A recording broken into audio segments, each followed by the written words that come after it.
بسم اللہ الرحمن الرحیم۔ السلام علیکم ورحمۃ اللہ وبرکاتہ۔ نکاح ہمارے پیارے نبی سرور کائنات فخر دو جہان حضرت محمد صلی اللہ علیہ وآلہ وسلم کی سنت ہے۔ ہر مرد اور عورت کو نکاح کرنا چاہیے۔ جو مرد اور عورت بلا وجہ شادی نہیں کرتے، ایسے مردوں اور عورتوں پر اللہ کی لعنت ہوتی ہے۔ حدیث پاک میں ہے کہ جو انسان نکاح کرتا ہے تو اس کا نصف ایمان پورا ہو جاتا ہے۔ اس کا مقصد یہ ہے کہ شادی کرنے سے انسان بے شمار گناہوں سے بچ جاتا ہے۔ اس لیے ہر مرد اور عورت کو چاہیے کہ شادی ضرور کرے۔ لیکن آج کے دور میں کچھ ایسے لوگ بھی ہیں جو نکاح میں ہوتے ہوئے بھی اپنی ہی بیوی سے زنا کر رہے ہوتے ہیں، کیونکہ وہ یہ نہیں جان پاتے کہ ان کا نکاح باقی ہے یا کہ ٹوٹ چکا ہے۔ کچھ باتیں ہمارے مذہب نے ایسی ہمیں بتائی ہے کہ آج کے لوگ اس کو تنگ نظری کہتے ہیں، لیکن آج ہم پوری ذمہ داری سے آپ کو اللہ کی بتائی ہوئی حدود بتائیں گے کہ جن سے تجاوز کرنے سے میاں بیوی ایک دوسرے پر حرام ہو جاتے ہیں۔ ناظرین، ویڈیو شروع کرنے سے پہلے آپ سے گزارش ہے کہ ویڈیو کو لائک کریں اور مزید اسلامی ویڈیوز کے لیے ہمارے چینل کو ضرور سبسکرائب کریں۔ ناظرین، اس ویڈیو میں ہم 7 ایسے اعمال کا ذکر کرنے والے ہیں کہ جن کے کرنے سے مرد عورت کا نکاح بغیر طلاق کے ہی ٹوٹ جاتا ہے۔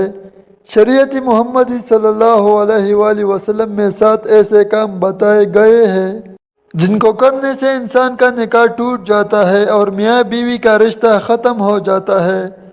میاں بیوی ایک دوسرے پر حرام ہو جاتے ہیں۔ یہ ایسی غلطیاں ہیں کہ میاں یا بیوی ان غلطیوں میں چاہے دانستہ طور پر ملوث ہو یا غیر دانستہ طور پر، ہر صورت میں میاں بیوی کا نکاح ٹوٹ جاتا ہے اور بیوی میاں کے لیے ہمیشہ حرام ہو جاتی ہے۔ اس لیے ان غلطیوں اور حدود کے بارے میں جاننا ہر شادی شدہ جوڑے کے لیے لازم ہے، تاکہ وہ اپنے آپ کو ایسی غلطیوں اور گناہوں سے دور رکھ سکے۔ ناظرین گرامی، سب سے پہلے تو یہ ہے کہ اگر میاں یا بیوی دونوں یا دونوں میں سے کسی وجہ سے کسی ایک کی موت ہو جاتی ہے تو نکاح ٹوٹ جاتا ہے۔ اگر مرد مر جاتا ہے تو بیوی دوسری شادی کر سکتی ہے۔ اس صورت میں نکاح طلاق دیے بغیر ہی ختم ہو جاتا ہے۔ نمبر 2، اگر شوہر یا بیوی دونوں میں سے ایک بھی دائرہ اسلام سے باہر ہو جائے تو نکاح ٹوٹ جاتا ہے۔ اگر دونوں میں سے میاں ہو یا بیوی اسلام کو چھوڑ کر دوسرا مذہب اپنا لیتے ہیں تو میاں اور بیوی کا نکاح ٹوٹ جاتا ہے۔ ایسی صورت میں طلاق لینے کی ضرورت نہیں پڑتی، کیونکہ نکاح مذہب تبدیل کرنے سے ہی ٹوٹ جاتا ہے۔ اگر کسی کے ساتھ یہ صورتحال پیش آئے تو ان کا نکاح ٹوٹ جاتا ہے۔ اگر دونوں میں سے کوئی ایک اسلام چھوڑ دے تو پھر بھی میاں اور بیوی اکٹھے رہتے رہے تو وہ حرام طریقے سے رہ رہے ہوتے ہیں۔ اگر وہ آپس میں ہم بستری کرتے ہیں تو وہ زنا کے زمرے میں آئیں گی۔ نمبر 3، خلا کیا ہے؟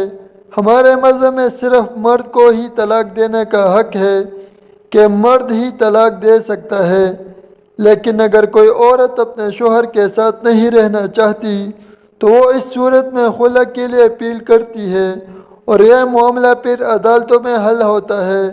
جب مقدمہ چلتا ہے تو عدالت اس کے خلا لینے کی وجوہات جان کر عورت کو خلا دے دیتی ہے۔ اگر خاوند طلاق نہ بھی دے تو خلا لینے کی وجہ سے ان کا نکاح ٹوٹ جاتا ہے اور میاں بیوی ایک دوسرے کے لیے حرام ہو جاتا ہے۔ نمبر 4، اگر میاں بیوی میں سے کوئی ایک لاپتہ ہو جائے، کافی تلاش کے باوجود بھی لاپتہ ہونے والے کا پتہ نہ چلے تو اس صورت میں بھی میاں بیوی کا نکاح ٹوٹ جاتا ہے۔ میاں یا بیوی میں سے کوئی ایک گھر چھوڑ کر چلا جائے، کافی عرصہ تلاش کرنے کے باوجود بھی نہ ملے تو اس صورت میں میاں یا بیوی انتظار کر کے تک جاتے ہیں تو اس صورت میں دونوں کا نکاح طلاق دیے بغیر ہی ٹوٹ جاتا ہے اور ان کا رشتہ ختم ہو جاتا ہے۔ ایسی صورت میں وہ کسی دوسری جگہ نکاح کر سکتے ہیں۔ شریعت نے یہ عرصہ 4 سال مقرر کیا ہے، یعنی شوہر 4 سال سے زیادہ عرصے سے غائب ہو جائے تو قاضی اس کی بیوی کو نکاح سے آزاد کر سکتا ہے۔ نمبر 5، اگر کوئی مرد کسی عورت کے ساتھ شادی کر لیتا ہے لیکن بعد میں دونوں کو پتہ چلتا ہے کہ ہم دونوں نے ایک ہی عورت کا دودھ پیا ہے، پہلے ان دونوں کو نہیں پتہ تھا کہ ہم دونوں ایک دوسرے کے رضاعی بہن بھائی ہیں، بعد میں ان کو پتہ چلے تو اسی وقت ان کا نکاح ٹوٹ جاتا ہے۔ ہمارے دین اسلام میں جس طرح سکے بہن بھائیوں کا نکاح جائز نہیں، اسی طرح رضاعی بہن بھائیوں کا نکاح کرنا جائز نہیں۔ ایسی صورتحال میں ان دونوں کا نکاح طلاق دیے بغیر ہی ٹوٹ جاتا ہے، یہ دونوں ایک دوسرے پر حرام ہو جاتے ہیں۔ نمبر 6، جس میں شوہر اپنی بیوی سے 4 ماہ ہم بستری نہ کرنے کی قسم کھا لے اور اس قسم کے بعد باقی 4 مہینے ہم بستری نہ کرے تو نکاح ٹوٹ جاتا ہے۔ یہ یاد رہے کہ شوہر قسم کھائے بنا ہم بستری نہ کرے تو پھر طلاق نہ ہوگی۔ نمبر 7، اگر لڑکے کی عمر 7 سال یا اس سے زیادہ ہو جائے تو اس کی ماں کو چاہیے کہ اسے ساتھ نہ سلائے۔ اگر بیٹی کی عمر 9 سال یا اس سے زیادہ ہو جائے تو اس لڑکی کو باپ کے ساتھ نہیں سونا چاہیے۔ اگر اس عمر میں بیٹی اپنے باپ کے ساتھ سو جاتی ہے اور اگر خدا نخواستہ باپ یا بیٹی کے ذہن میں برا خیال آ جائے تو باپ کا نکاح ٹوٹ جاتا ہے۔ اس لیے شریعت میں ہے کہ بیٹی 9 سال کی عمر سے زیادہ ہو جائے تو اس کو ماں باپ پیار کرنا بھی چاہے تو باپ صرف اپنی بیٹی کے سر پر ہاتھ پھیر سکتا ہے۔ اگر باپ اپنی بیٹی کا بوسہ لینا بھی چاہے تو صرف سر سے بوسہ لے۔ جب بیٹی 9 سال کی ہو جائے تو باپ کو بیٹی کے جسم سے اپنا جسم دور رکھنا چاہیے۔ اگر باپ اپنی بیٹی کو پیار کرتا ہے اور اگر باپ یا بیٹی کی شہوت جاگ جائے تو باپ کے لیے بیٹی کی ماں حرام ہو جاتی ہے اور ان کا نکاح ٹوٹ جاتا ہے۔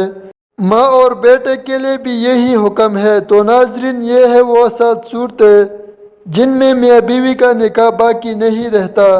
اللہ تعالیٰ تمام شادی شدہ افراد کی زندگی کو خوشیوں سے بھرے اور اللہ تعالیٰ ہم سب کو شریعت محمدی پر مکمل سمجھ اور عمل کرنے کی توفیق عطا فرمائے، آمین۔ اگر آپ کو ہماری ویڈیو اچھی لگی ہو تو اسے لائک کریں اور مزید اسلامی ویڈیوز کے لیے ہمارے چینل کو ضرور سبسکرائب کریں اور ہمارے ساتھ جڑے رہیں۔ شکریہ۔